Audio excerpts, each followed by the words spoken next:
लोग मुझे ऐसे कह रहे हैं कि अच्छा, हमें तो पता ही नहीं था कि कोई फादर ऐसा कभी कर सकता है। पर ये सच नहीं है। अगर आप देखें, दिल्ली महिला आयोग में ही हर दूसरे दिन इस तरीके के केसेस आ रहे हैं।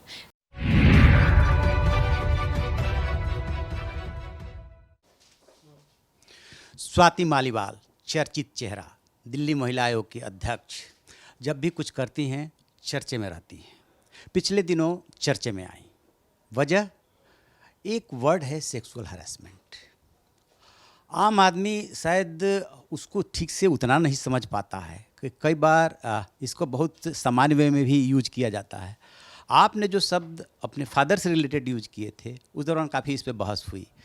क्या आपका मतलब था और क्यों ऐसा कहना पड़ा? मुझे लगता है कि हर इंसान इस देश में ये जानता है कि यौन शोषण का क्या मतलब है। अगर मैंने ये कहा कि मेरे फादर ने मेरे साथ यौन शोषण करा जब मैं छोटी बच्ची थी, तो वो मेरा सच है, और वो बहुत ही ज़्यादा दर्द से भरा सच है। और उस सच को सबके सामने लाने में मुझे बहुत हिम्मत जुटानी पड़ी है। ऐसा है नहीं कि ये सिर्फ मेरे साथ हुआ। कुछ लोग बड़े शॉक्ड नज़र आ रहे हैं। कुछ लोग मुझे ऐसे कह रहे हैं कि अच्छा, हमें तो पता ही नहीं था कि कोई फादर ऐसा कभी कर सकता है। पर ये सच नहीं है। अगर आप देखें, दिल्ली महिला आयोग में ही हर दूसरे दिन इस तरीके के केसेस आ रहे हैं। मेरे फ़ोन के ऊपर व्हाट्सएप आता है जब भी दिल्ली में रेप होता है, और हर दूसरे तीसरे दिन ऐसा केस है। अभी कुछ दिन पहले की बात है, दिल्ली में सरकारी स्कूल में पढ़ने वाली एक लड़की है, 17 साल की लड़की। उसकी माँ घर गई और वो बच्ची, उसका फादर ने उसके साथ रेप किया, और उसके बाद वो प्रेग्नेंट तक हो गई। उसका अबॉर्शन करवाया गया है। उससे पहले एक 9 साल की और 11 साल की बच्ची के साथ उनके अपने फादर ने सेक्सुअल हैरेसमेंट किया। तो ये एक ऐसी बात है जो कि होता है। बस ये है कि हमारे पास दो ऑप्शन है। एक ऑप्शन ये है कि हम इस सच्चाई को समझें, इस पीड़ा से लड़ें, और ऐसी लड़कियों की, बच्चियों की और उनके परिवारों की मदद करें जहाँ पे इस तरीके का गलत हो रहा है। और एक ऑप्शन ये है कि हम आंखें बंद कर लें और हम ये कहें कि अरे नहीं, ऐसा तो हो ही नहीं सकता, ऐसे कैसे हो गया, अरे ये तो बड़ी स्ट्रांग लगती है, इसके साथ ऐसे कैसे हो गया, ये अभी तक क्यों नहीं बोली। तो अगर हम जब लड़की को ही पूरा टाइम जज करेंगे, तो कैसे हम एक अपॉर्चुनिटी देंगे उसको आगे बढ़कर बोलने के लिए।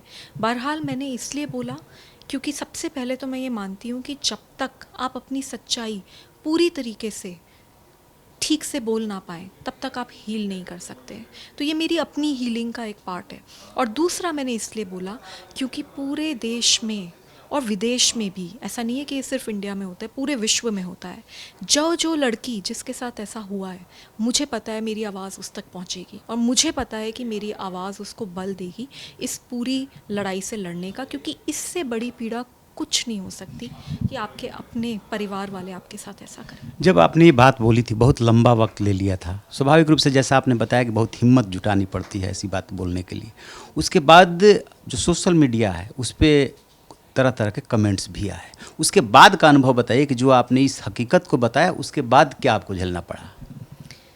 दो तरीके के रिएक्शन थे। एक तो बहुत सारे लोगों ने बहुत सपोर्ट भी भेजा, और बहुत लड़कियों ने मुझे कॉल करके बड़ी मार्मिक कहानियाँ सुनाई। एक लड़की का तो कॉल मैं ज़िंदगी में नहीं भूलूंगी। वो बहुत रोई, और उसने बोला कि मेरे साथ भी होता था, पर मैंने आज तक कभी किसी से बात करने की हिम्मत नहीं करी। ये तक नहीं कि अपने अपने हस्बैंड तक को नहीं मैं बता पाई, मैं बिल्कुल कभी नहीं किसी को बता पाई। तो वो लड़कियां भी थीं जिनको हम मेरी बात से सपोर्ट मिला, और एक बहुत बड़ा तबका था जिन्होंने ट्रोल करा, जिन्होंने तरह तरह की गंदी बातें करी, जिन्होंने अपशब्द कहे, जिन्होंने ये तक कहा कि मैंने एक पिता और बेटी के रिश्ते को तार तार कर दिया। तो हर तरीके की बातें मैंने सुनी, लेकिन मैंने सिर्फ उनमें से वही चीज़ अपने लिए रखी जो कि दूसरों को मदद दे पाए।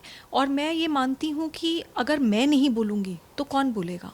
हाँ, मुझे समय लगा, किसी भी महिला को और किसी भी बच्ची को समय लगेगा, लेकिन अगर जिसके साथ ऐसा कुछ गलत हुआ है, जब तक वो बोलेगी नहीं, जब तक वो आगे बढ़कर इस बारे में सबको बताएगी नहीं, मैं ये मानती हूँ तब तक हील नहीं करेगी। अभी भी कई रातें होती हैं जब मैं उठ जाती हूँ डर के मारे, पसीने में भीगी हुई होती हूँ और मुझे बहुत डर लग रहा होता है और उस डर का कोई कारण नहीं है, पर वो मेमोरीज़ हैं। तो वो मेमोरीज़ धीरे धीरे तभी ख़त्म होंगी जब मैं इस बारे में खुल के बात कर सकूँ। तो मैंने अपनी हीलिंग के लिए बात करी है और मैंने ऐसी सारी लड़कियाँ और महिलाओं को सपोर्ट देने के लिए बात करी है।